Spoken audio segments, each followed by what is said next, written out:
Now that you've found UBN Radio and discovered our quality talk shows, it's time to spread the word to friends, family, and the universe. 24 hours of music and talk. Radio without limits. That's why people keep coming back for more. That's ubnradio.com.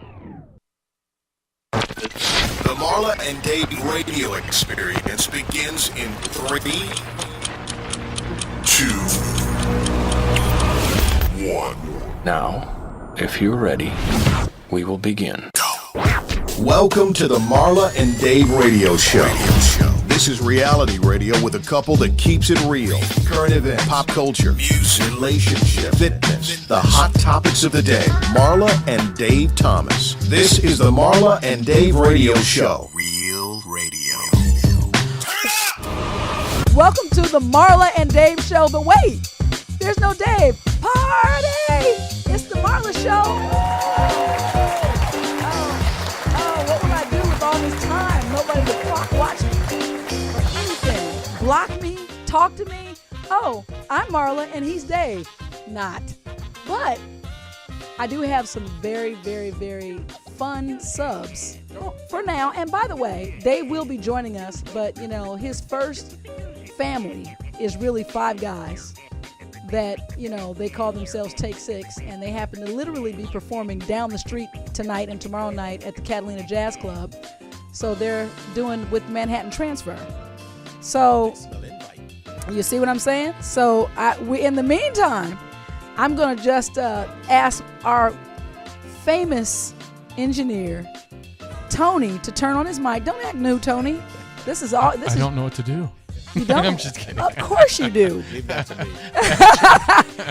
And we have Mr. Lyriq Bent in the house. Woo! And the crowd goes wild.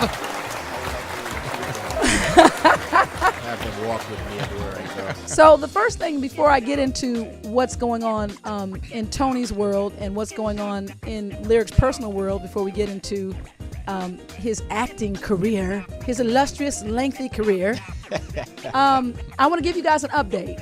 We started the GoFundMe campaign for Lexi. We've been so blessed. She's at $6,185 in 20 days. Wow.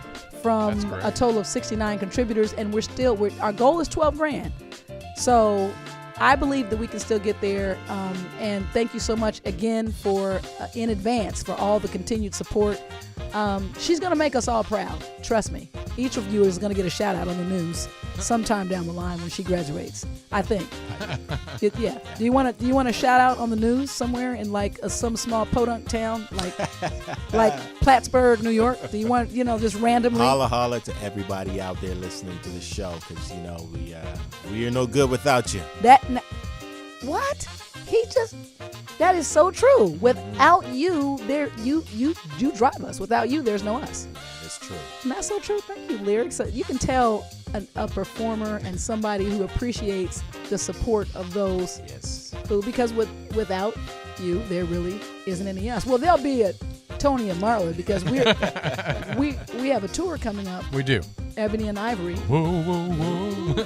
Okay, I'm a horse, or I would join right in and show you what I just can't sing, so I'm going to leave it alone. Okay, so Lyriq, personally, give me a quick update that we've been friends for you took me way back. It's been what, more a decade? Yeah.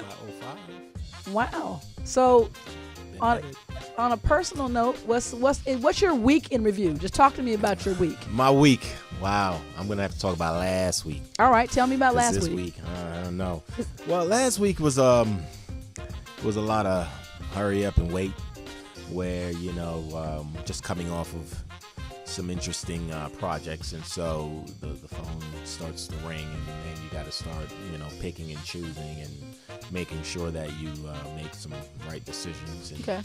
And so my week's been that, meeting with a bunch of people, execs in Hollywood, producers, directors, and now really trying to figure out what project is the next one to really jump onto, because it's a critical point in my career, where my career is on that J curve, right?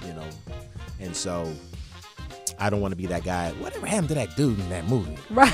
So these choices right now is what will prevent that question from Right. coming up. And so it's been very stressful because you want to work as an actor. I was gonna say a lot of actors would feel like that's the stress that they all think they want to have. Yeah, you want to be in that position, but really you have to take it seriously and make sure that you make the right choices and not just do it for the money.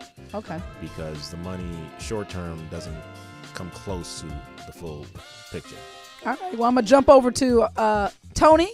Oh, yes. Please tell me about I'm gonna do you guys like we do the kids when they were growing up. We did high lows. So we would always have dinner together. Yes, parents, you can take that. That tip is free. We always did dinner together, and when we did dinner together, we would say, what's the highest, the best, the one standout point in your day, the best, and the lowest point in your day? The thing that you just wish you could just forget happened. What's your high-low? The best part for you? Well, I booked some great guests and for my own show. And okay. And also some great things that UBN is going to be happening here soon that I really can't say. All right. Well, if that's the Yes. case, then I'm happy because that includes me. I'm a That's UBN right. family member. I'm just saying. Right. I never knew that your high would catch me up Oh, in it the whole does. thing. I'm bringing y'all All along with right. me. And any low? Anything you want to kick out? Yeah, I had to wait for 3.5 hours today for the delivery man to deliver my new TV. You know how they say from 11 to 3, Yeah. and they come at at 3. But you Right. got the TV. I got my TV. Sounds like a high point. That was yeah. Glass half full. Yeah, my 55-inch smart TV. Hey. You know what they're saying about them smart TVs? That's what I hope. And I said at least somebody's going to pay attention to me. Well, we're all going over to Tony's house. That's how smart he is. He wasn't smart enough to not announce that. Now that's where I'm going to be watching TV every week. What about you? A low? Any low? Because that sounded like that was some intensity right there. Yeah, that was really intense. Low, the low points in my life is really not that low. Okay, I've been so blessed. Your personal. Yeah, I've been blessed for a long time. It could be as small as traffic. The one thing that you like, man. I wish. See, when I'm in traffic, I was in traffic coming over here today, and that was my time to just be with myself and just unwind and just think about how hectic the day or the week has been. So I don't know if my friend Lyriq, the eternal optimist, I don't know how this is going to work out. I feel like there's got to be something. I'm not even trying to be I love it. optimistic. It's really just the way it is. I was sitting right at Sunset and Vine, and it was taking forever for traffic to move right there. And I just sat there really content with my thoughts and just knowing that it's not that serious. Right. I want to actually, that mentality, I'm going to revisit that as we get into the show because that's an interesting mentality, and we're going to talk about just different forms of how you get to that point, especially being an actor, a successful actor, and for a long period of time, because people come here to either to have their dreams made or they're broken, crushed, exactly, broken. It's stepped so on. there's a certain amount of to me, it's always intriguing to me to talk to someone who has had success in this arena and in the actual career of acting here in Hollywood, because this is what people come here to do, and they go to a lot of crazy lengths to make that happen. So to hear you say that, most of the people I know who are in your field are crazy.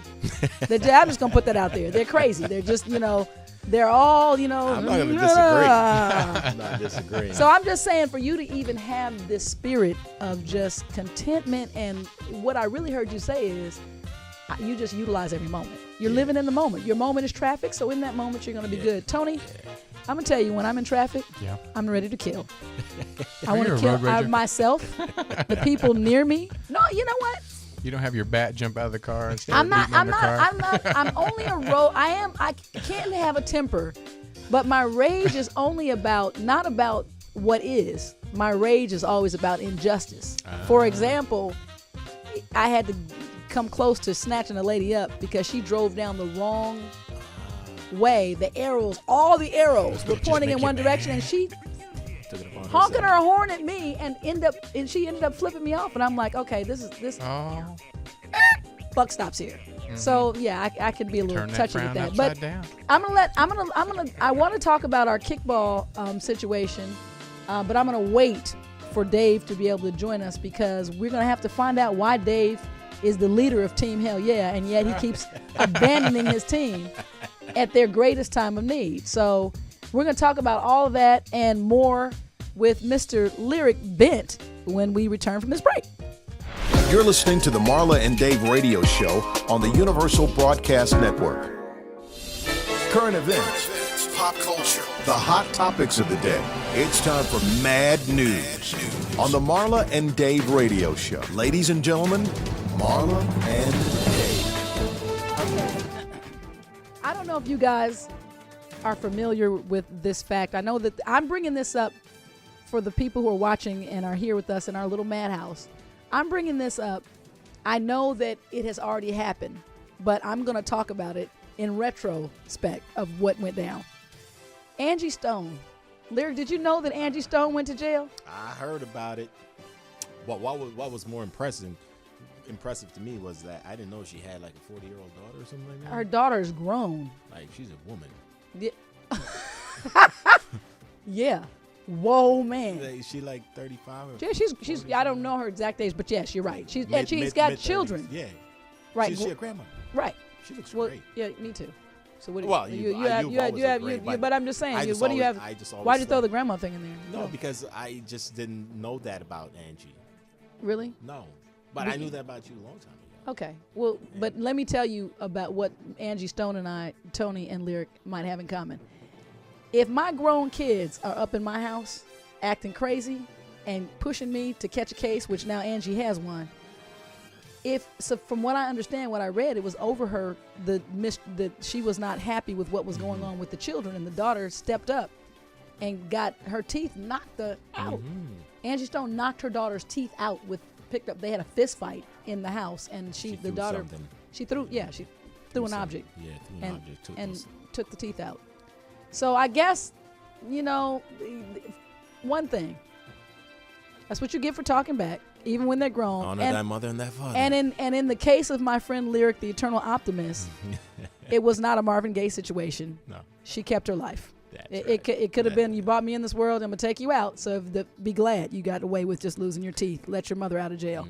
But I think it was just it was a reactionary thing. It was just like, it wasn't like, I'm going to How was that again?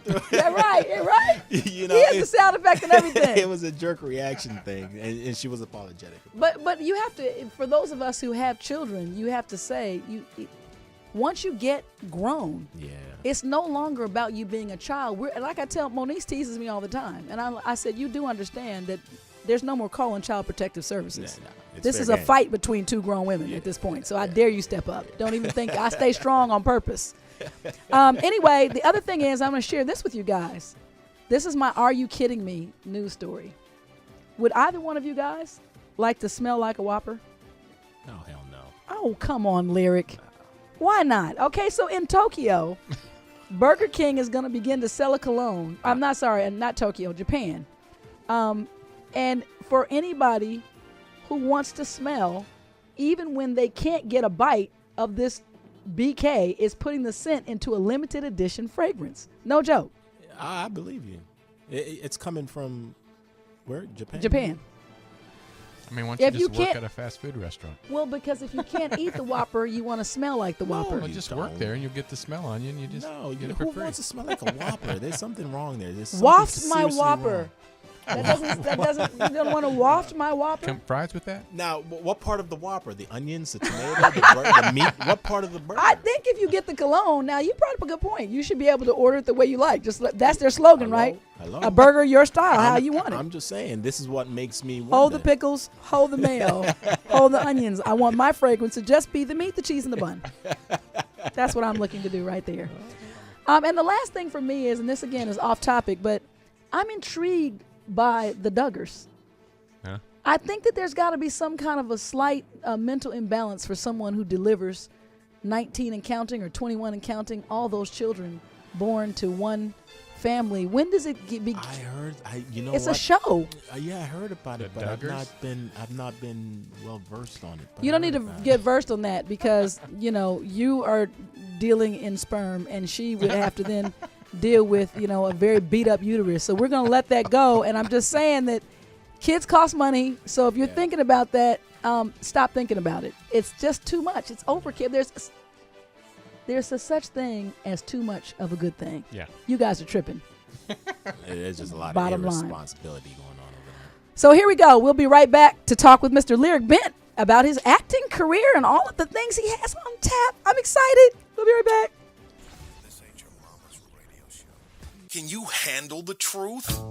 Then get ready for a real radio experience. Ladies and gentlemen, Marla and Dave. So, ladies and gentlemen, you've had the pleasure of meeting Mr. Lyriq Bent, but we want to make it official. Can we welcome him in one more time and get a woo? I'm Beyonce. So, I have known when I met you. It was a while ago, but I've never really sat down, which is exciting for me, and gotten a chance to really find out what your history is and with acting. What led you to acting, and where did it all begin for you? Because most people find that it's such a risky as far as career thing is concerned that they, even if they feel they want to, they turn away. Yeah. But you're not one of those people. So I'm going to try and make this as short and as quickly as I can. take your time. We have plenty of time. All right, no great, rush. great. A lot of people don't realize that I grew up in Canada, Okay. in Toronto. And in Toronto, we have a pretty diverse community. And Is that where Justin Bieber's from? Justin Bieber is from Toronto. Well, not Okay. Toronto, but just outside of Toronto. Right. And So a lot of great Canadians come out of Toronto, by the way.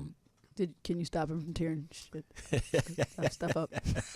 Okay, no. But yeah, no, to be really to the point, acting was one of those things that found me. It was never anything I wanted to get into. Really? Was never interested in this industry. Didn't really know anything about it. So out of sight, out of mind, or just not even in my conscience. So it wasn't something I ever wanted to do, but it presented itself to me. I was very reluctant.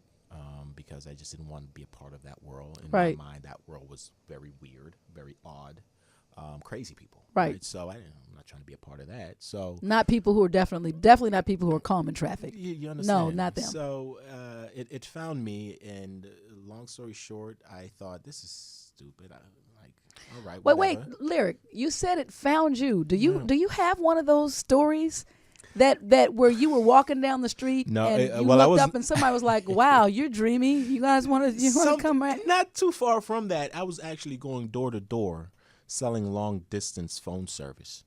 And it was something I was terrified of doing because it was out of my comfort zone. In Canada? In Canada. Oh, wow. And in Canada, we have this hood called Jane and Finch, which is supposedly the worst area in Toronto. But Okay. I don't like talking about it like that because that's Right. where I'm from, and I'm very proud of where I'm from, and I'm a product of that environment. So I say that's for people who watch a lot of news but never venture for themselves. Got it. And my comfort zone was really that area. And I really never stepped out until I really had to. When I had to find work, it's either work. I had my son, Right. so work or slang and hustle. Got it. Wasn't a very hard choice. So I was going door to door, selling long distance phone service, and my worries was dealing with racism. That was my worries. Oh, Really? I'm gonna have to deal with white folks. So wait a minute. God, Sorry, Tony. deal with white folks. and I know a lot of people in America think that there isn't racism in Canada. I was about to ask I you that. know. Y'all need to travel some more. But you know why? Because let's stop right there for a second. Mm-hmm. You're not. I know this is gonna hurt your feelings a little bit, but you're not the only Canadian that I know, and they're all so accepting and welcoming, and they don't seem to see color. Matter of fact, most of them that I know of, most Canadians that are friends of mine, are all in interracial or relationships.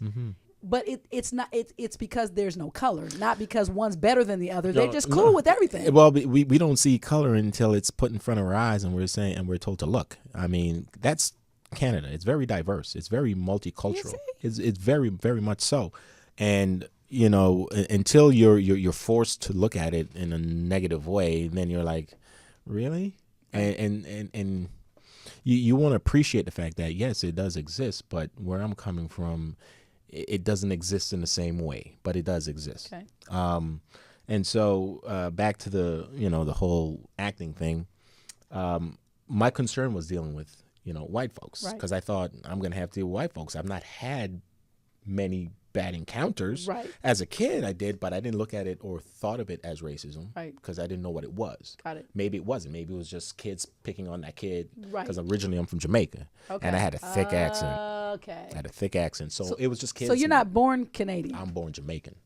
Remember that? Okay. So you were a Canada transplant. Yeah, I'm a yard man. So I left Jamaica and I came to Canada when I was about 6, and had a thick accent. Okay.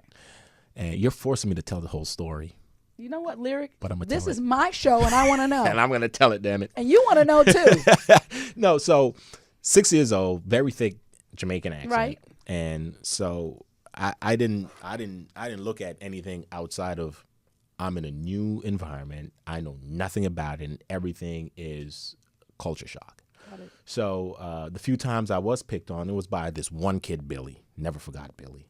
And What a white name. but Billy? Billy, he had this big old head. And Look at Lyriq now. Eat your heart out. you know what? Billy looked like Archie Bunker as a kid. He had a big old round head. It was big old head. And this kid would just bother me. But it was because of my sound. I know that now. Right. And But you don't decipher that when you're that young. no, not at all. And I didn't think racism either, because Right. I didn't know right. what that meant. Right. So as I got older, it was apparent that it was different. It was there, but different. It was done behind your back. Where in America, I think I appreciate it more at my age, where it's done in your face, so you know what you're dealing with. It's a lot more respect for me. I have a lot more respect for that than Right. behind my back, making me think that you're good with me, but then I turn my back and I can't imagine why I can't get ahead. Right. Like why the hell I'm doing everything I can. Well, guess what? The knife's in your back. That's LA, dangerous. by the way. Well, see, LA is a little better than that. At least you know. Well, I came from the South, and in the South, it's like, you know what? You're a N-word. Mm-hmm. I can say, it's my show. You're a nigger. That's what they'll say in your face. Yeah. But here, it's really more, if there is a prejudice here, you're supposed to be more evolved and more sophisticated because you live in Los Angeles. So it's like, hi. That's a, that's and not everybody, but I'm just saying the vibe is different here than the and South. I think you'll get that everywhere too. To be fair, and sometimes people, it's not even a race thing. They just, for whatever reason, they don't like you. Right. Sometimes you don't vibe certain people. I hear you. Yeah, there's certain people I don't vibe. Black, white, Asian, or whatever. It's not because of their culture. Right. It's just because of their attitude or their perception on things. It's like, I don't even like your vibe. Right. That Energies. Energy. So let me move you forward. You rang a doorbell. You got yeah. over your fears. You were selling. I didn't get over the fears. I just had to do what I had to do. Okay. And somebody said, "Whoa." I rang the doorbell, and I used to get so many compliments from little old white ladies. No, for real. And it totally what I I didn't hear expect, I thought I was going to be getting in fights with people on their porch, and, I thought people would call me N-word. Right, and paradigm I'd be, shift. yeah, fighting folks and stuff. I really thought that. And it never happened once. And it was just the opposite. You're such a good-looking young man. Are you an actor? Do you model? I used to get that every day. And after his fifth house, he says, "No, but I am now." No. After 3 months, a coworker who was very much into that, I don't even know his name. This Asian cat. He introduced me, and I was suspecting him. So I was like, I ain't even trying to go in that world. You had some trust issues. I had trust issues, and one might say that I was homophobic. Okay. One might say that I had issues with letting my guard down. Right. One could have said all that, and they could have had some truth to that, until you open yourself up, and then you get a better sense of who you are, and then the things that you worry about, you're really like, it's all good. Like, why was I worried about that? I mean, and people who are worried about that, they have good reasons until you give them better reasons not to. Got so it. you don't dismiss it, and that's what happened. All this, was happening. All this stuff was happening, yeah. And then, my coworker said, Lyriq, you need to look into that because I've been trying to get into this acting thing, and that these people are talking about is what you kind of need to have. Right. Told him no. He said, all right, I'm a challenge you to a bet or whatever. If he made more money than me that day, he was going to give me a business card for an acting coach. And if I made more money, he would never talk to me about it again. And because of your closed fears, yeah. he smoked you in the finance department, and that opened up a thing so you could be blessed on the back end. Hallelujah! On the back end, baby. Hallelujah! It's on the back end. And you know what the funny thing is? Last week, my acting coach was here in town, and we met up. What? Same dude, yeah. I'm a loyal cat like that. Oh, yeah, me too. Yeah, so. And I like that Yeah. well, the fact that, I'll share this right here. I'll interject this. Before we actually started the show, I was speaking to Lyriq, and Lyriq was letting me know that the one thing I hate, which we talked about earlier, traffic, he actually utilizes traffic, and he just realizes he's in the moment, and he's all calm. That's why that he would never forsake or he'd be loyal to those people, because that whole thing goes together. Those dots connect, just so you know. I would imagine so. Yeah, I would say so. Right. Yeah. And That's that's a good what thing. and so here I am sitting on the Marla show. So what's the first thing that you actually booked? Because I know you remember. Oh, I sure do. What's the first job that you ever got a check in the mail when it came to acting? Tia Carrera. You remember Tia Carrera? Yes, Mm-hmm. I sure do. Tia, I love me some Tia. Oh, Tia Carrera had a show called Relic Hunter. Mm-hmm. And my first actor role, that's where you get like maybe 2, 3, 4 lines, lines. right? Not even lines, words. If it was lines, I would It was be good. enough to take you. You're not an extra. You're not the person in the back with your eyes away from the. Don't make eye contact with the camera. Yeah. You're just doing busy work. Yeah, I This did is- my share of that. I did my I- share of I that. mean, I've done it. Oh, yeah. I've done it. But Tia Carrera, Relic Hunter, my words, it wasn't even English. It was like some jungle garden to Africa, and I had to say some booga. I swear to you. So I Oh my God! instead of doing that, what I did was You what? You went off script? no. Oh, you sure? Damn right I did. From day one, I went off script. Very first day, Lyriq, I went off You're script. such a rebel. No, you know what it was? I in my mind, I felt like I knew more than what they were trying You to knew put more out there. jungle than they had written down on Damn the it, paper. yes. Absolutely. That's how I felt about it. So what I did was, I'm like, this means absolutely nothing. Like, I'm like, that means nothing. So I'm going to put something in there that actually means something. And to you, it's just going to sound like that because it's going to be in thick Jamaican patois. Oh, so you that's- took it home. So I took it home. And I did that. And they were loving it. Oh, we love it, Lyriq.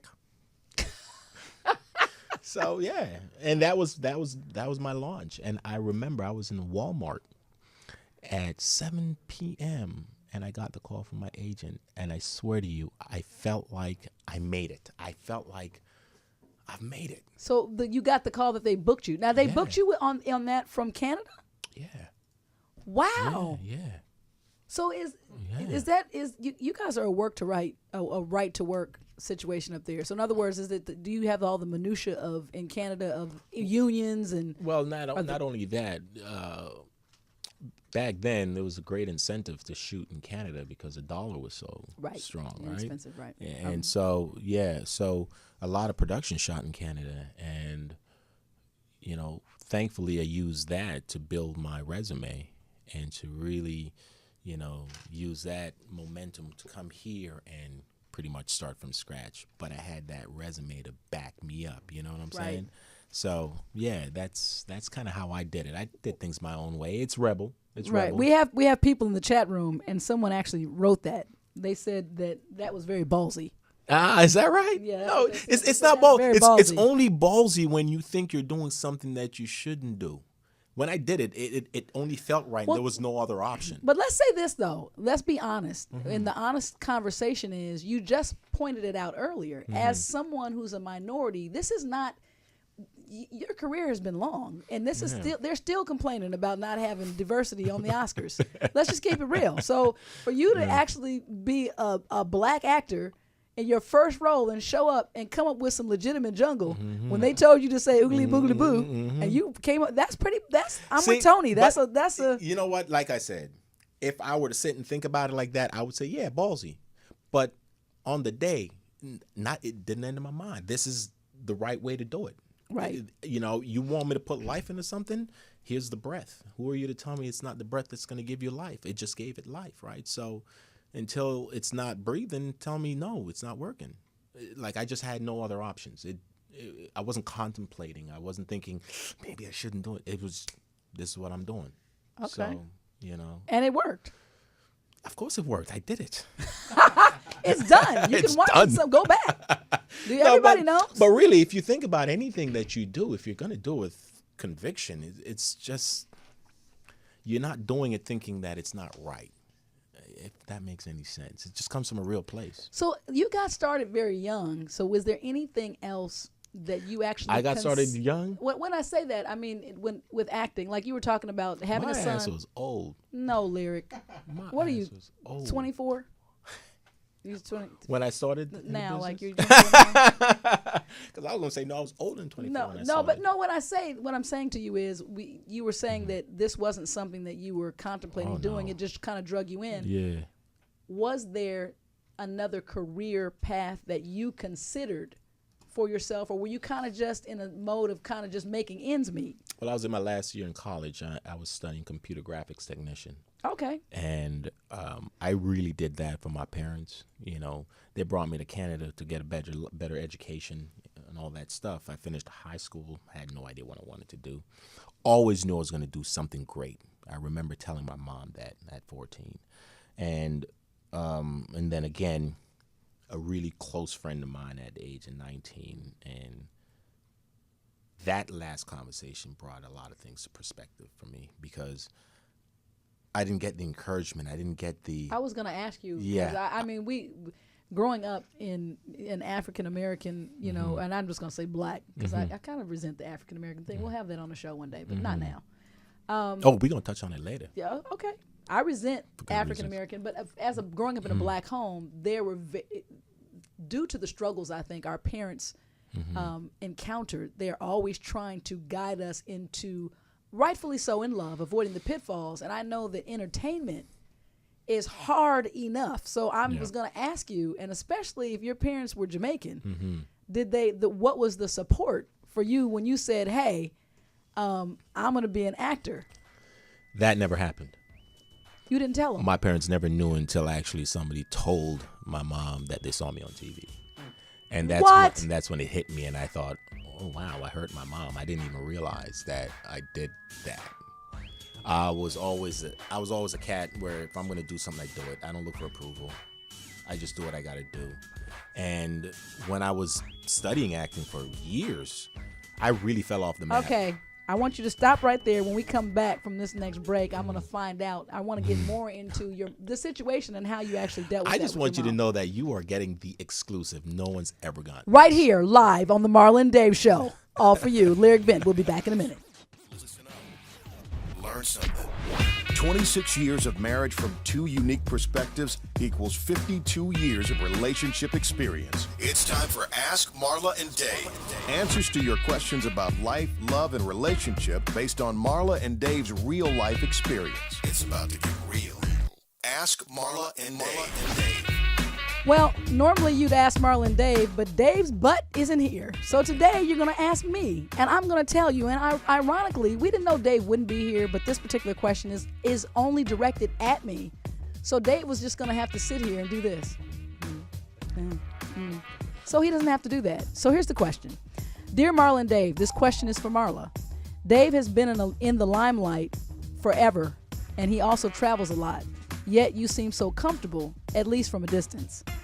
What do you do to keep from being jealous of other women who find him attractive or may make aggressive overtures towards him when he isn't with you? What do I do? Absolutely nothing. Here's the thing. I don't know. This is a good time for me to talk about the connection of ownership and love. They don't go hand in hand. Love in itself is freedom. And freedom allows you to choose. So if Dave thinks that there's a better option, then there's probably 50 better options for me. That's what I'm thinking.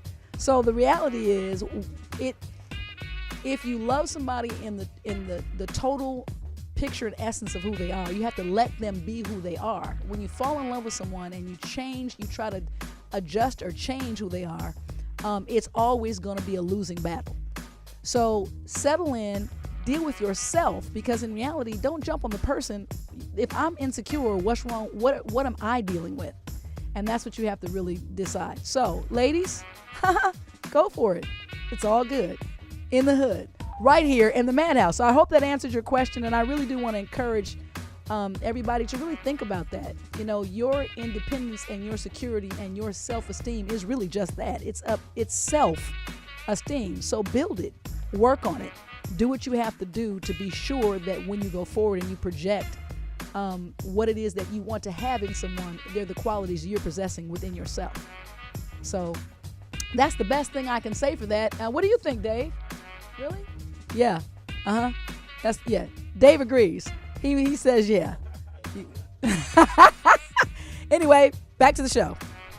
Welcome back to the Marla and Dave radio show. Marla and Dave want to talk to you. Phone lines are open at 323-284-7826. 323-284-7826. Man, you just took me, Lyriq, to a place as a mother that I have to admit, when you said that,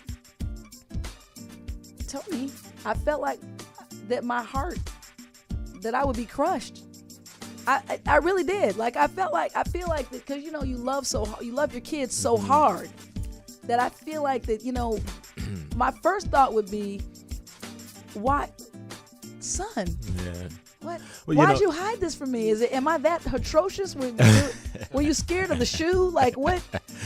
And it wasn't being hidden. But I would feel like that as a mom, like that you didn't trust me enough with this information, which by the way is huge because it's a career. It's something that. But hold on, okay. You got to give me the benefit of the doubt where you even asked a question. Them being Jamaican, is it a career? So that's probably not their thought anyway.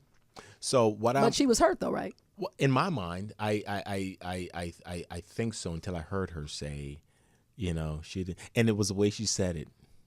She said, she's like, I didn't even know that he was acting. Somebody told me at work. She kind of said it like that. Like, and when I heard that, I realized that she was hurt. Because growing up, I've never seen my mom hurt. Right. We don't tend to show her. Yeah, we hurt that easily. My parents were disciplinarians. They were strong. They were always, telling us we need to be strong. You need to work hard. You need to go to school, get an education. Everything was go get it. So I've never seen her like that. So I knew she was hurt, and that's because I was older and I was able to look at my parents that way as opposed to other ways, which is usually they're superhuman. They don't feel hurt. They don't feel the things that we feel. That I feel. Well, it's not till you have you've traveled down similar roads to your parents that you really begin to understand. Yeah. It's like, whoa, Yeah. because they're everything. And being from the Caribbean, in my situation, I didn't have a relationship like that with my parents where we talked about what I wanted to do, how I feel. Just do what they tell you. Do what they tell you. I always spoke when spoken to. Right. And usually I was spoken at.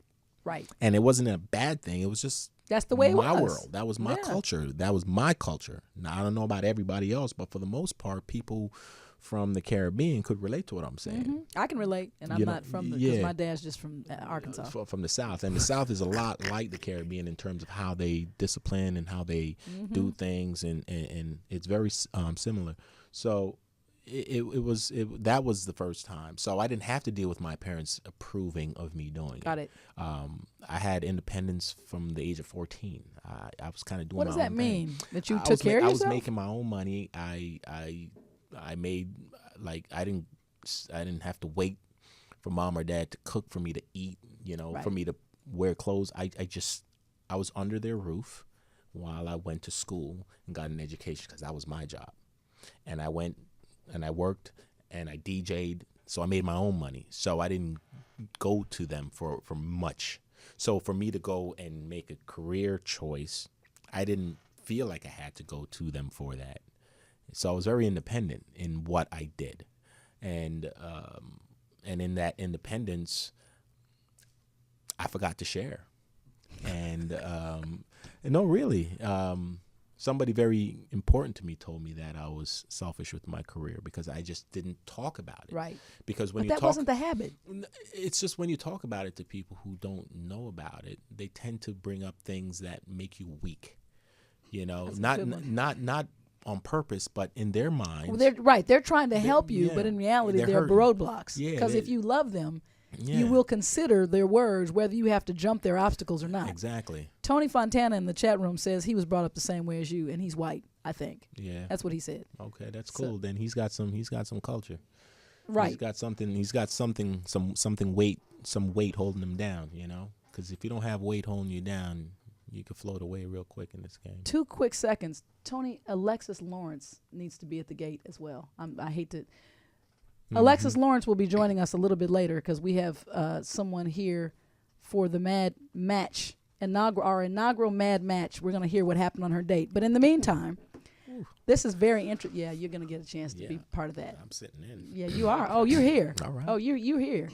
So you went on. That happened. So now let's get into let's just move you forward, and you're fully into your career. Yeah. And you even talked earlier about getting into, like, I asked you about your weekend review. And you were talking about choosing roles. Yes. I want to talk to you about role preparation because I watched you recently, and when I met you, by the way, you were doing Saw 2.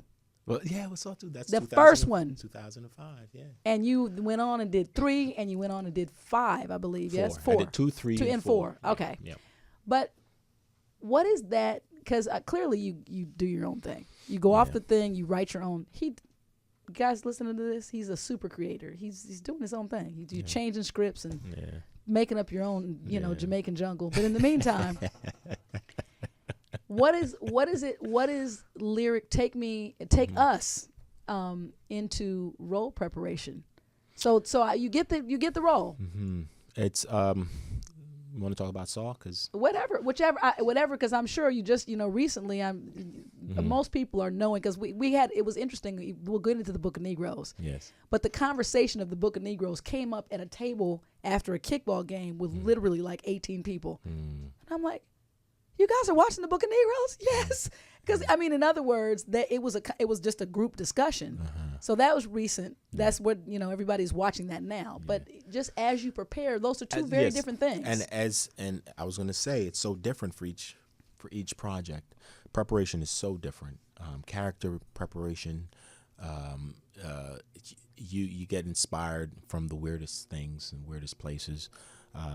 Sometimes you can just relate to a character and you don't have to learn to embrace a character.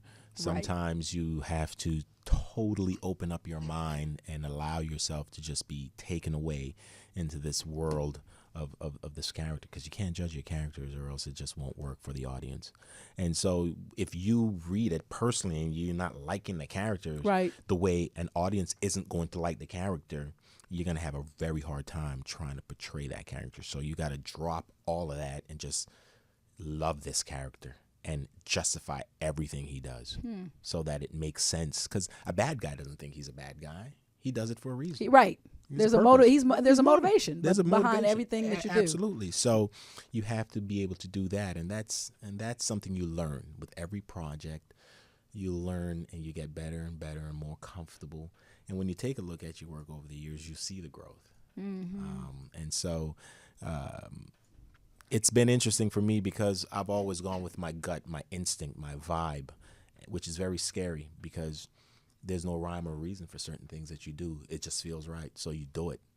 A lot of people don't do that, and I think that gets them in trouble, but that's my opinion. I go with whatever my vibe tells me to go with. So when you talk about acting, yes, do you think that are you in touch with, do you plug in bits of Lyriq that you, because I think as we, and let me just I'm listening. let me define this. Let me say this. I think as we grow up and we become adults, there's a tint of expectations that are, as we get older, there's a way that you're taught to act. Yes. And there's certain emotions and things about who we are that you're not supposed to. In other words, it's whack to be jealous. Yeah. So no jealousy. You know what I'm saying? Yeah. There's a lot of things that just aren't cool. So you suppress them, but I think that before you learn to manage them, we all have that little bit of different parts in us that are not even the majority of what we are if we're made up of percentages. It may be a small percent. Do you have to go there? Like, do you find that angry Lyriq, or do you find the bad guy? Like, there's something, these are the things that would make Lyriq cut somebody's throat. Well, for the longest time, I've never done that. I've never put myself, what I thought I would do, into my characters. And I did it for selfish reasons. And that reason was because I did not want people, fans, to think they knew who I was. Oh. I wanted to hold that privacy to myself. That was the only thing that I felt I could kind of hold for myself. Got it. And so I would never ask myself what I would do. How would I feel? Right. I could imagine it being like this. And so I would always go with my imagination. Just do it.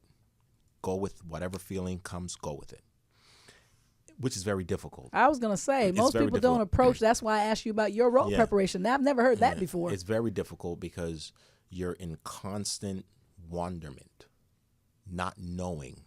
And I think I like that personally because you really don't know what you're doing until you're doing it in real life. Okay, let's talk about love scenes. Oh, dear. Let's just do it. Now, last week we had Devon Franklin on. And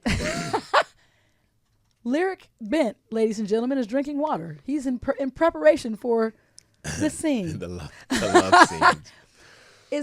Is there anything, is that uncomfortable for you in any way? When you say you remove yourself, does that include all that? Because it was interesting to talk to Devon about that. And we talked about, his relationship with his wife, Megan Good. And is there any, he's like, no, this is just what you accept. This is a job. This is what you do. So how do you speak to that as the actor? It's so different for everyone. For me, for some reason, I'm always getting these love scenes, and because you're a leading man. Oh, thank you. If you had a horn, a unicorn out the front of your head, then you probably would be a character actor. But you're not. We put you on Fargo 3, but that's not going to happen. Yeah, I get it. Yeah, I get a lot of love scenes, and the very first love scene I did was a big one for me because it was my very first, and it was with an actress that I really watched growing up.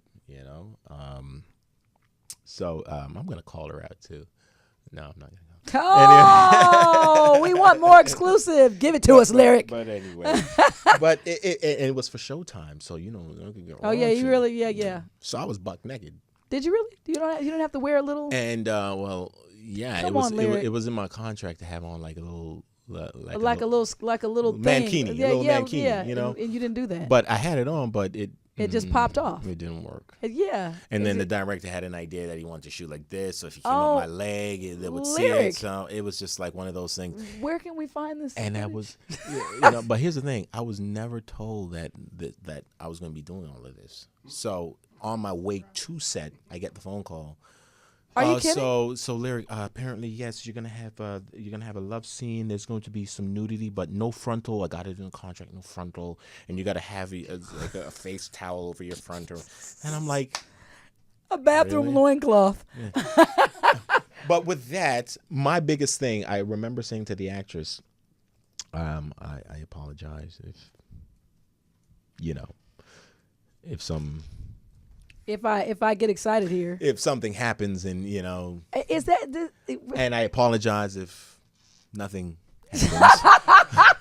I'm just trying to be professional. It's nothing to do with your sex. So how do you so let's stop. Yeah. So you were for real, you were nude, yes? Yes. And so how do you take your did at any point do you cross over and feel like this is terrified. Showtime, this is porn? I was terrified. I was terrified, but it's a professional set, professional people. I knew the actress. It's never, but and I knew there's the 50 actress. people in the room. Well, they made it a close set, so it was 25. No, I counted. It was 25 because they said it was a closed set. So I was kind of like, does that person need to really be here? And some people were just really anxious. They're like, right. You could and see we're it. just gonna say he messed up. Take 12. No. Okay, we didn't take 20. Oh, stop. But I was really nervous, and I shared that with my co-star that I was really nervous. Aw. Because I didn't want to be that dude who was trying to play cool and not just be open, And I She took you in and coddled you into. oh no, she went out of her way to make me as uncomfortable as possible. And but she was so much fun. She was really good about it. And then I found out, she told me after we did the first take and it went off beautifully, that she was extremely nervous. And when she told me that gave me the confidence to then do what I wanted to do in the scene. So then you could be the real hunter, the cover, the provider. Because I mean, it's her show. Like, right. She's the big dog on campus, right? So it made me feel more comfortable to know that she was uncomfortable. Okay. And so it gave me the confidence to take over the scene, because that's my character. He's the guy. Got it. So preparation, I didn't really have much time to prepare for that. I just had to go with my vibe. So did that break you though? So from that point on, were you totally It's good? It's never good. They're always like. Is there one particular thing about a love scene that makes you say, is there one thing, or is it just the whole? It's just an awkward approach no matter what. You know what? Maybe when I get to that level where I can say I ain't doing that. Right. I mean, you could do that now, right. But I do have the confidence. I'm lying if I say. Well, I was gonna say, because if I don't want to do something, I'm like, it's not happening. Hire somebody else who will give it to you. Even in slave gear, you do okay. It's all good. Even dressed down like a Negro, you're fine. It's all good. So okay. I gotta dig. Go dig. We gotta go deep. Is there a particular role that you would like? If Lyriq could, is there something that you'd like to portray that seems really intriguing, fun, or exciting to you at this point in your career? Oh my gosh, there's so much. Like a. I've not even scratched the surface yet. It's all out there for me. But is there a type of film that that like? I've been doing them. I mean, Book of Negros to date is my favorite project. Really? My most favorite project, because it talks about me and my people. Right. I mean, that's a whole. We gonna right, because that is huge, because I wanted to ask you specifically about the meaning of that to you and the soul connection that you have to a project like that, because I'm always moved. I feel like that our children, my children, and I at one point I had a vision of a picture of someone someone black reaching, and as they reach, the top is dressed in tattered slave-like clothing, and it transferred, the clothing changes, and there's shackles that are broken on the bottom as they reach, and a child is hanging, because we're one generation away from the actual experience. And so my kids, my mother experienced civil rights. Literally. And she's very much alive and very much, and so this is 40 years ago. I've had a cross burned on my yard.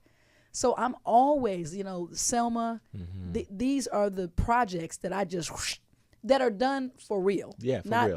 Not the mockery. Value, mockery, So I wanted to, that's something, and I want you to hold that, because I want to really open up when we come back from this next break. That's what I would like to talk about. I'd like to talk about the depth of that. Yeah. You acting in this particular series and what that meant to you. Sounds good. Lyriq has water. It's time for the Marla and Dave Doghouse. Marla has something that should put Dave in the doghouse. Dave has something that should put Marla in the doghouse. You decide who gets a biscuit and who gets busted and ends up in the doghouse. Done. Toast. Okay, so we're welcoming. Now it's me. we're welcoming Dave to his own show. Welcome, Hey, Dave. Thank you. To the interview show. Yeah, I'm mad that I missed it too. Well, I should just put myself in the doghouse, but I have something good for you though. Okay. Here's the thing. My doghouse offense this week Make it quick. is carpooling.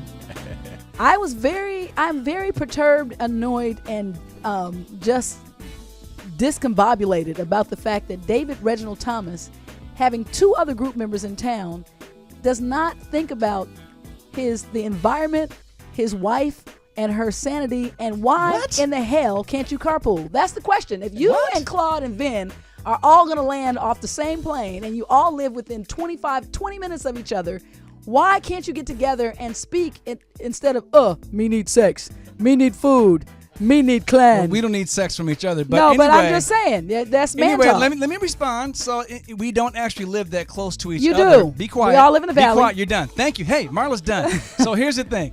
And Marla wanted me to get a ride with some of the guys. By the time she forgot to think about her own husband and wanted me to have other people think about me, it was too late. So at that point, I just drove my own car, even though I needed to put it in the shop, it's going in the shop now. But anyway, I made it.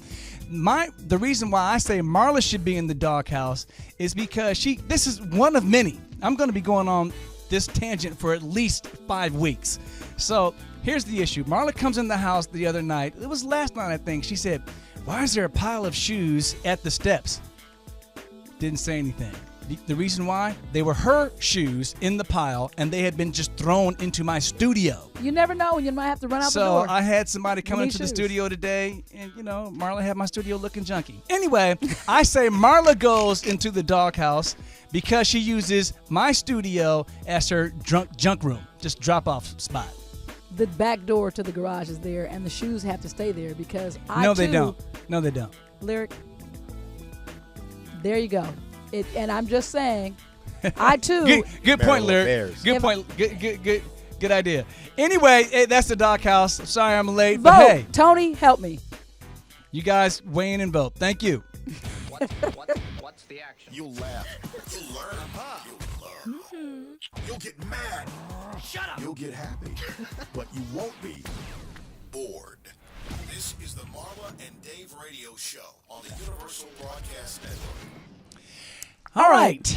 So Dave is flying in at the last minute here. So Did you tell him why at the beginning of the show? You could, but you jump right in right here and talk about your sound check. Did you guys? I was doing the Take 6 sound check. We got a little performance/rehearsal tonight. It's pretty cool to get paid for a rehearsal with the Manhattan Transfer, 2 iconic vocal groups on the same stage at the same time.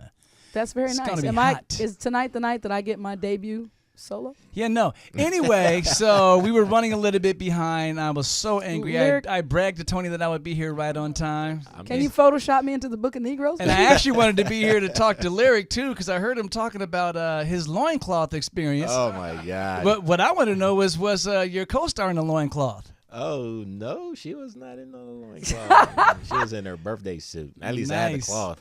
Wow. Until she said, if I don't have a cloth, you don't have a cloth. She was really good. That's hilarious. Really good at making me comfortable. All right. Well, when you walked in, Dave, we're going to get into. We wanted to talk about his latest project, the Book of Negros, and the significance that had to you personally, as growing up, obviously, and we talked about African American. Yeah. Start there. Like, is that a sore rub for you, or does it matter? Well, it matters. It's not that it matters in a sore way, but it matters for all of us to understand that the reason why we have so many titles is because we do not know who we are as a people, and we refuse to take ownership of who we are, and so we're always looking for someone else to give us a title, and we're like, no, we don't like that one. Next, no, we don't like that one. Well, let's, as a people, figure out who we are. And so are you acting like unity is that easy though? No, I mean, because listen, nothing is easy, but you got to take a step if you want a solution, right? So I'm all about the solutions. I'm not worried about the issues of many others, Okay, we know there's a problem. Let's find a solution. And if you got a problem with African American, ask yourself why. If you have a problem with Negro, ask yourself why. And when we could collectively come up with why we have issues with these terms, then we can say, all right, well, who are we? Let me ask a quick question though. Do you think we should have a one definition or semantic of a way to describe who we are? Again, that's not something I could answer off the cuff. Being from Jamaica, growing up, I always knew of myself as an African. My culture, my music, my environment, everything about me growing up in Africa told me I was a product of Africa. Right.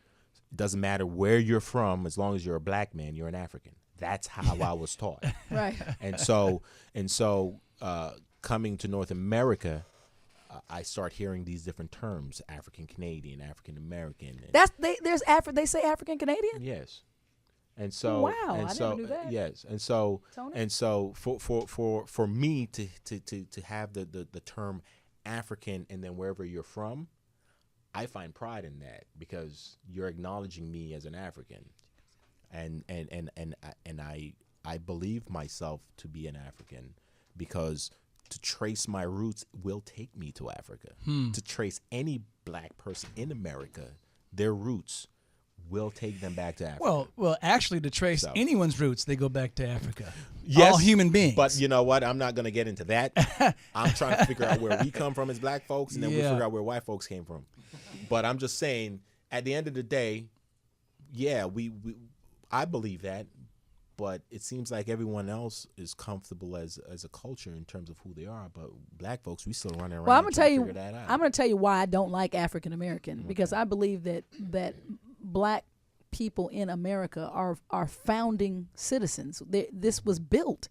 So if that's the term, then that term should apply. It should be European American, Chinese American. Well, that's what I was gonna say. You really don't have white people saying I'm they're just white, and quite honestly, they came from as many places, if not more, than most African Americans. But they still own everything, so they can determine how they want to. Like I put say, themselves out you know what? there. I almost said something crazy. but that's at the end of the day. Remember, it's even though we're in a democratic society, it's still dictatorship, and there has to be, to a certain degree, to uphold the democracy, right? And yeah, it might seem proper to say, European, whatever, and Asian American, but the fact is, as black people, we are still up in arms with each other in terms of who we are.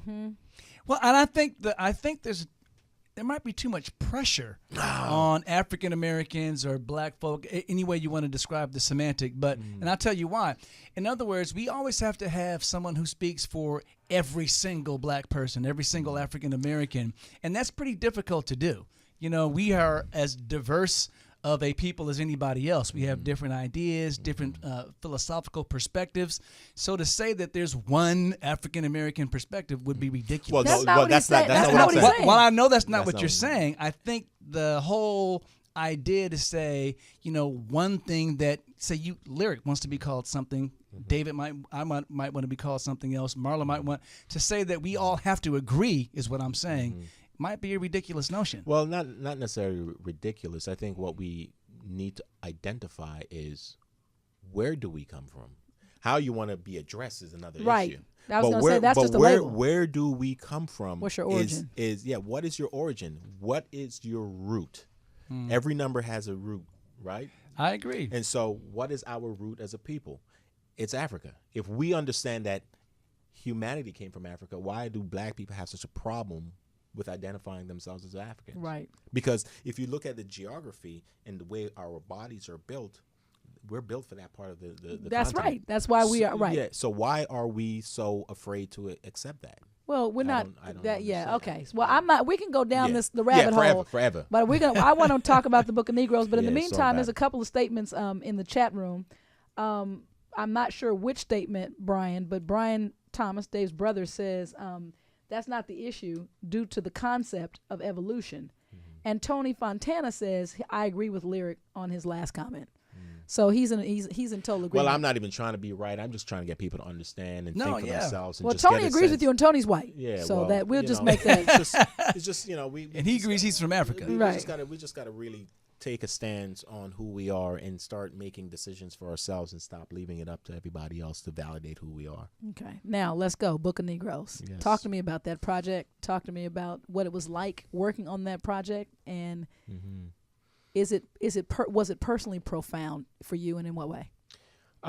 It was. I didn't expect it to be because I don't enter a project with the notion that it should affect me personally. And it really did. It was overwhelming being in South Africa for 4 months shooting this thing. In South Africa, just over 20 years they've been apartheid was Yes, removed. very and recent. And you're thinking 20 years ago, Yeah. we couldn't be here making this movie.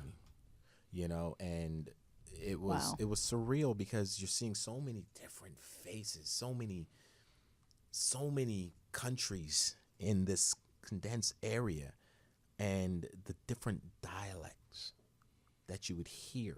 I mean, some of these people spoke 8 languages, 9 languages, and the brilliance that these people had and how long it's been suppressed. And I was just looking at people. Did you in expect? awe. How much did you expect different based on the things that were shown? Because On TV? Yeah. When I got out there, you're like, wait a minute, this is a hotel. There's no hut here. I was looking for huts. I was looking for. Can I just take some time to say, wow? No, really. I was expecting. them. I was looking for those the desert. Those little trees that got a canopy. Like on Lion King. Maybe if I looked out far enough, I can see some wildlife. I really. Did you do a safari? I did it all, but I thought it would just be there. Like I got there, it looked like San Francisco. I'm not Really? even kidding. And you probably had some of the best. Let me tell you, we have some South African friends that live here, and we go to their house every Sunday. Oh, I'm gonna have to take you with us over to Sunday Fun Day. And she called me the other day. You gonna come over? I did pins and porchies, and I'm like, I'm on my way. Yeah, they got. She can test anything out on me. I park outside. Well, she's a chef. Well, She's just- but there's their whole family when the they just It's throw incredible down. food. Yeah. And when I was there, I would try and post things because I'm not very good with this social media stuff. But I made an effort to share that experience because I told you I was told that I was selfish with my career. So I try to share all of that, and man, it was incredible. Yeah. Was there a moment while you were shooting when the weight of all of that just came down? It was like, man, this is Yes. overwhelming. There were times where we would do a scene and you're so caught up in the scene, you would totally forget that you were just doing a scene. You know something just happened. You're not sure what we just shot. Wow. And then I would look around and I would be like, I wonder which one of these folks really be looking at me thinking that I'm inferior to them and that I'm beneath them. And like I would do that a lot because to look at everyone, they wanted to be there. It seemed that way. The vibe was that, and I couldn't help. I couldn't help but to think 20 years ago, who wouldn't have been good with me right here? And I don't fault anyone for their behavior because I know it's a bandwagon type of mentality, but I believe when you know better, you do better, and I think South Africa is well on their way in doing that. Yeah, for sure. I mean, the people there are so incredibly smart and intelligent, and Beautiful. Oh my gosh, it beautiful. Beautiful. It's just incredible. You have to go somewhere in Africa. Well, David has been yeah, several times. Yeah, several times. He does that. I he love does it. that kind of stuff by himself, though. I haven't. So next time You there's gotta- a roll on. You need somebody to carry bags. I always say, I'm Hate strong. much. Anyway, so Lyriq, as an actor, is there a moment where you're so in character that you look at, say, maybe a white That's a good one. actor as well, who's playing a role of a person who's oppressing you? Is there a moment where you look at him and say, "Man, I really don't like this guy"? there were times where I'm like, You gotta do take a moment. You do that too well. No, you do that too well. Hit me one more time.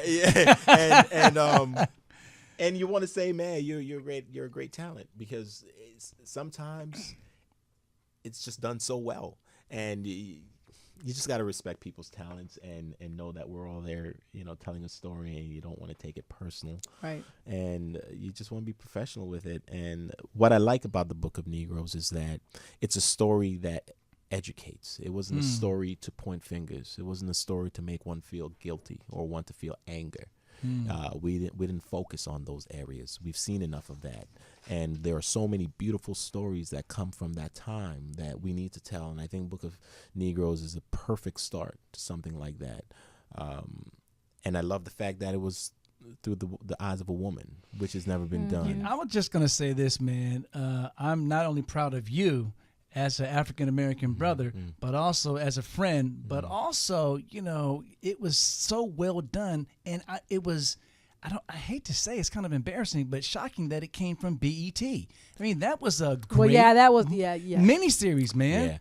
Yeah. The production was shout out great. to BET for taking this project on and really seeing it for what it was, and understanding that BET is really that, Black Entertainment Television. And I think Book of Negros is the epitome of what BET needs to continue to do. Yeah, I agree. I mean, we are of so many things, and I think when we can diversify those many things, then BET will truly be a representation of what we're capable of. Right. Just right now, for a while there, and I was very open about this, so it's not like I'm saying something now that I didn't say before. Even though we do want the exclusive. No, I'm just saying though, but for a while, BET wasn't a very good representation of who we were as Black folks. Absolutely. If you're a white person turn on BET, you'll be like, oh, that's them Negroes. Okay. That's not who we are. Yeah, it was the stereotype, really. Yeah, and I think it was sad for a while, but it goes to show that BET has grown up, and that there's some very smart people over there doing some very smart things, and I commend them. And I every chance I get, I talk about it so people could understand, what to expect from BET, because if we hold them to it, they'll give it to us. That's even more interesting because I didn't know till this very moment, even though I've seen the series, I didn't realize you shot in South Africa. When I knew it was BET, honestly, by the way, when he said that, if you saw my eyes do this, I was like, wow, they took their production to South Africa. That's dope. That's awesome. I mean, it was a great production. That's all I can say. It was it was a co-pro with CBC in Canada, which awesome. I commend them as well, because it was a stretch. Right. Because CBC is a public-owned company in Canada, and it really services middle Canada, where it's usually white prairie 50 and up. Right. And they took a chance to make a project like this as well. So it goes to show that we have powerful stories to tell of our history that we need to know about, because if we really don't have a good sense of who we are as a people, as a culture, as a country, it's very hard to move forward in the right direction. Right. It's very difficult. It doesn't matter if it's film, music, just you as an individual, right, and you're trying to better yourself as a human being, you got to know certain things. And that's interesting because, we talked a little bit earlier, but I think that I want to reiterate right here that, money is never enough. And to me, that's kind of the one message that the Black community has kind of taken. He who has the money controls the power, but the passion and responsibility in a lot of cases is missing. Yeah. So what I'm saying is, it's knowing who you are. Money is a result. Yes. It's an outcome. It's not knowing who you are has to do. I was telling Janet's visiting as well, and I was speaking to her earlier, and we were talking about integrity. And I was just saying that that's the big thing for me. It's not people who make mistakes. It's people who are missing their absolute integrity. And that's so hard for me. I'm like, you have integrity and you make a mistake, you learn from it and not do it again. But when you have no integrity, and it's not about taking advantage of you to get something from me, regardless of what it does to you. I think that's a lost art. It's a lost. And I think it's only lost because people think that it's not necessary or needed because of today's society, and everything is so push button, or you can go off and do it on your own with the YouTubes. Right. So I don't need you. There's nothing, it's a weird place that we're in right now. Well, Lyriq, man, you're going to stay with us. Yeah. We're going to invite Alexis Lawrence into the studio to play the Mad Love game with us, and as well, tell us about her first. She's our first Mad Match. Mad Match. Date. That's Woo-hoo! right. We're gonna have some fun when we come back. It's time to play the Marla and Dave Love Game. Here are Marla and Dave to explain how it works. All right, the Mad Love Game, as you guys know, is a game created by Marla and me. It has 3 categories: sex, finance, and communication. The 3 main areas of any great relationship, even bad ones. It's played by rolling a single die right here. Boom. It has the categories on there, and it also has the Marla and Dave logo. And when you land on the Mad logo, it's wild. You usually choose sex. I'm just going to tell you that up front. But you get to choose whatever you want to. Hopefully and not. Since we have Alexis just came in, She's we're gonna put going her to headset allow on. her to roll. First, I'll hand you the headset, and we'll allow you to roll the dice. Oh, lose a turn. Sorry, I guess it was meant for Lyriq to actually roll the dice. My luck. Oh, it's wild. And you usually choose? Sex. There you go. Bingo. No loincloth needed here. Just whip the card out. Here's a good one. How many erections does the average man have in one day, Lyriq? Past the age of 12. Not when you're on set with the loincloth. I'm going to say an average of Including when you're asleep. 60 times. 60. 60. Okay, we said average American. Did we not say Canadian? No. I'm just No, joking. that's a Jamaican in me. Okay, Well- Alexis, what do you think? My number was going to be a lot lower. I was going to say 5. Okay, so we go from 60 to 5. Well, that's where you get averages. Okay. All right, Alexis so is now like these none. answers, I was just going to ask, hey, where are these your answers? I'm going to say no, they come from the Research PEW I'm a Research real Center. research center. Don't try to play us short like PEW that. Research Center. And the average man, according to the PEW Research Center, has 11 erections per day. 11. I think I won. If this is Price is Right, I think I would. I win. think- Yeah, without going over, I think We I did think say so. average man. We didn't say mandingo. I thought 60 was conservative. Wow. Dude, what the mean- what the heck are you? What kind of herbs are you So that's like consuming? 5 erections an hour. At least about. Now, you're talking about full erections or just... Well, not full. But you know. What is a kind of erection like? Oh, never mind. Never mind. Let me, no. Well, it all depends if you're wearing briefs or commando. I didn't ask all that. I mean, 'cause Yeah. it all depends. If you're commando, you'd be like every second. Can I ask you a question? Past the age of 18, have you ever for real had 60 erections in a day? 60. Past the age of 18? 18, yeah. Like just as a grown ass man. Have you had Proper. 60? Proper. Yeah. Ladies? I'm sure. Well, Or maybe I just had one that stood up for a long time. So I kind of work out the average. there you go. That's right. Yeah. So you just block off time and you say, Yeah. well, it's still there. Yeah. There you go. You know what I'm saying. So let me say this: the cool thing Oh about my the God. Mad Love game is that they're questions for further discussion. So when you're playing with your friends, that makes for really great discussion points Okay. and a really fun discussion. The further discussion question here is: what are the 3 most common situations when a man gets an erection? What When he the- wakes up in the morning. It just comes up when he wakes up, or is It's it just already it's there? an alarm clock. It's like doing. Oh, it's morning. Okay. It's like a rooster. All right. What you know about that? Cock-a-doodle-doo. So Three times. times? Of course, when a man sees a woman that he's gonna When he's engage on with, set, and it's not only on set. Come on now. I'm just playing, man. I mean, this is something about a woman that just makes things happen. Yeah, it's just like What would be a third one though? What? I think the When he- third. when I he- think I think the third one would be actually having sex. Or being when it's stimulated in any way. Yeah. Whether it's spoken to softly like, "Hi guy, speaking to the how mic. are you?" Then it comes up to oh, I'm fine. No, you notice I speak sideways. Yeah, you see me. Speaking to the mic.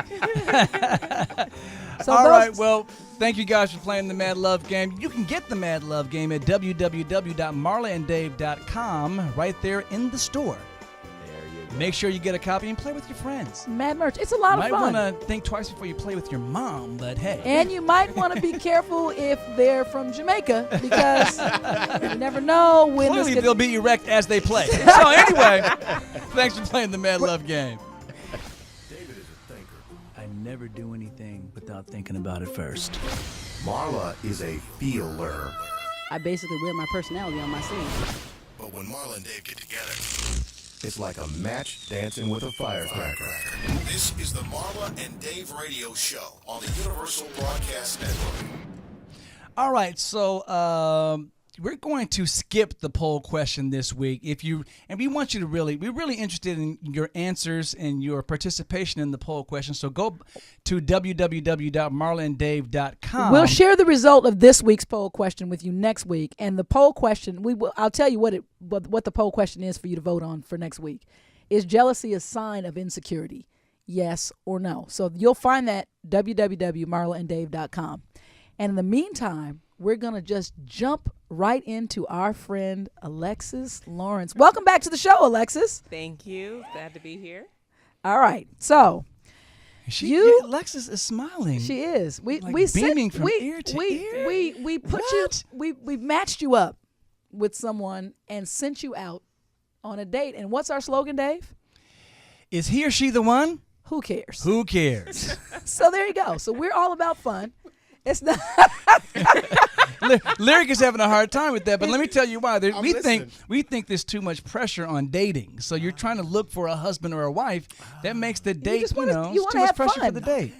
And they might be the one, but at the beginning, who cares? Let it be. Just go have some fun. So in light of our theme, you did go out on a date with a young man. Yes, I did. Talk to us. It was great. I was not nervous. Actually, I was surprised. My friends were like, "Are you nervous?" And I was like, "I wasn't nervous at all." The car picked me up, and he was surprised that I was there. And it was a great meal, great conversation. It was pretty chill. So. Well, yeah, it was the good. big item on the table, because for those of you, Well, first of all, where'd you go? Where'd you eat? I actually don't know the name of the place. It was next to Fleming's. Okay. I know it's affiliated with Fleming's, but I'm not sure. Roy's. the name. It was Roy's. It was Roy's. Roy's. yes. Yes. And your service? Oh, Roy's was fantastic. The service was phenomenal. The way that they shared the information on the menu, how fast they brought the food out to us, everything was phenomenal. Okay, so now when you were on our show, you were here and you were on the show I want to remind our audience. Alexis came on with Felicia, and they were talking about being single women. What do women want? And Alexis was sure to say that in her single march, she is celibate. She's chosen to be celibate. How did that go over? Was that Was that a point of comfortable? discussion? It was great. Well, because we had talked about it before. Okay. It really wasn't an issue. We actually kind of went more in depth, I guess, about it, and kind of talked more about why I made the decision, and he talked about it being okay for him. So I was actually more surprised that it was more okay for him, because You most think guys that's- would be like, Lyriq, "Hell do you no." think that's less pressure? I'm like, where'd she meet that dude? Kickball, as a matter of fact. Kickball. We matched them up because they actually met at a MaD event, which was kickball, and we thought this might be a good, and so we felt a little things and felt out a couple things, and we decided that this would be a good match, and so we did actually send them on the MaD match date. I So actually think that's cool that he was good with that.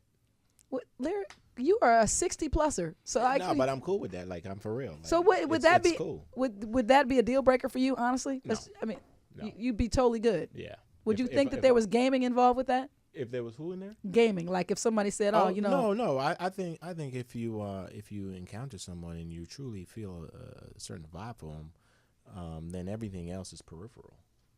So yeah, you could definitely be cool with that. And I think that there's some game. Okay, well, I mean, they're young. So, and I know, Alexis, when you were here before, your stance it's not like, you're an enemy of sex. As a matter of No. fact, you're looking forward to it. Yes. But you want to wait until... I have a question for Alexis. Now, our slogan is he or she the one? Who cares? But is this something that's going to lead to another date, possibly? I could see that. Yeah. Nice. Okay. So what she's He's telling pretty you cool. is she's not going to be talking to you anymore about her life. yeah. after So today. just let me know where and when. This is her obligatory response to Marla and Dave, and from this point on, she will be telling us, "Stop talking to me." Good. Invite us Talk to the the wedding. hand. Invite us to the wedding. So All right. we're going to have him on, by the way. We're hoping to hear. do that next week, Okay. and we want to find Hear out his opinion. how it went. I'll be listening. And you know, okay, I You hear better you. say the right thing. Well, here's the thing. The two of you seem rather reserved when we saw you interacting. I know, of course, him very well.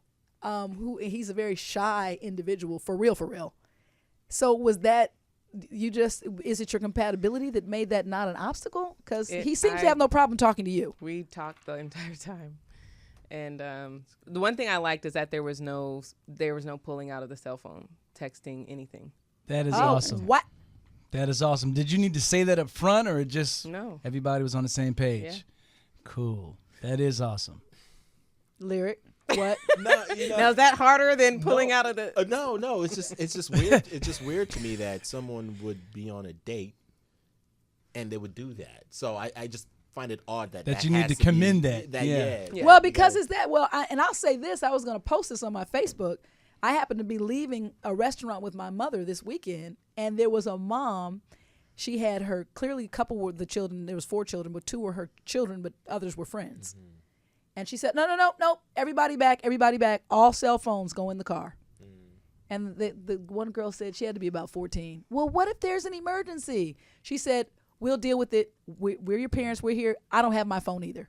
We're here to eat and have a conversation with each other. That's good. And they all put their file back, put their phones in the car, and they locked their truck and went on their way. And I ran in the restaurant and I said, excuse me, I just want to take my hat off to you because you don't see that often. Mm-hmm. So that's a sign of the time is what I'm saying. When you say, do you have to say that? Yes. I mean, on a date. I don't think you have to say it, but it's something that I appreciate. Yeah. But I'm just saying. No, you're saying that's understood, and I'm saying it's not anymore. I'm saying someone that goes on a date, really. Especially a first date. Yeah. You mean that's like, wow. I mean, when I'm out with family, all phone goes in the center of the table. I mean, unless it's a stacked. Super Bowl. I mean, like this times in play, check but the I mean, a scores. first date. Yeah. No. Yeah, you should. Well, good thing it didn't happen. Yeah, you shouldn't have. That's Yeah. Some good signs. So overall, your experience, Alexis, give us a 1 to 10. I knew you were gonna ask one. You know I'm a numbers person. What? The whole experience, including the MaD match, like the MaD side and the gentleman side. Your whole picture. 7. Okay. What could have? What Wait, would have made it a 10? wait. You said the whole thing, including the MaD match? Portion. Because I think the What- car, so the wait a minute. restaurant, everything, that was, to me, that's something, but it's not attributed to him because he didn't put that together. Right. But so what would make it a 10? So you minus that, you subtracted that from the equation. She's very level-headed. Yeah. I like the way she's. So really, the second date's gonna really be a key factor. Well, they'll for be you. on bikes. They're gonna bike to the to the Griffith Observatory. That actually sounds like fun. Yeah. So, Oh, that's funny. That sounds fun. There you go. So okay, so we'll be looking forward to hearing from the other half of the matchup, and we invite you, of course, to listen and find out, and give him hell if it's Be in not the what you chat want to hear. room. She said, "I'm gonna be in the chat room. I'm all up on you." Just kidding. Yeah, jump in the mic. Make sure you're talking to the mic. Did he go in for like a kiss or something? No. So there was that's a good Lyriq. High five. But there did was your no hands like physical kind of brush a contact at little all? bit? Like, you was there know? any kind of like? There was No physical- extraness, Did he be no. like, oh, I like your hands? But it wasn't like it wasn't It like wasn't awkward. Yeah, it wasn't an awkward like don't touch me Yeah, type of yeah. thing, but it was just like we're getting to know each other type. Would that give you the pause because of your? No. Would you be like, okay, like, I don't think so. okay. No, because if it's natural, I mean, if it's not forced, if it's just natural, then I wouldn't have an issue with it. Well, Alexis, you seem like a person who is extremely confident and comfortable in your own skin. So I need to say, have you ever been on a date where you were uncomfortable? Yeah, no. so I yeah, don't it think so. seems like When was your last date before this one? The probably November-ish, like around wintertime. So you've been in your skin for a while. That skin is awfully soft and comfortable. No, it's good. Yeah, I love to go out on dates and hang out and get to But know it has people. to be right. You're not a frivolous dater. You don't just date No. because. It has to be something that's truly driving you to be able to. Having some sort of interest. I think it's not right to go out with somebody and you're not interested in them in any form or fashion because they're spending their money, you're spending your time, they're spending their time. I just want to know where she comes from. Obviously, Mars. What is it? Men are from Mars no, and but women you are know, from. it's just L.A. You just don't hear women talk like that. Well, guys, shout out again to Royce and JD and Prestige Transportation, who actually were our sponsors for the MaD Match. And if you want to be a part of the MaD Match, www.marlandave.com. Hit MaD Match. Hit MaD Match. We Submit. want to say thank you to Mr. Lyriq Bent. Thank you for having me. And by the way, join us next week. Dave will be out of town, but I'll be joined by our favorite co-host, Layla Hathaway, and we're doing MaD Music Monday. You'll even be able to send your request, and we're going to get some a cappella singing out of Layla here next week in our Madhouse. So thanks for stopping by. Thank you. It's a mad world. And we're here to talk about it. See you next week. week.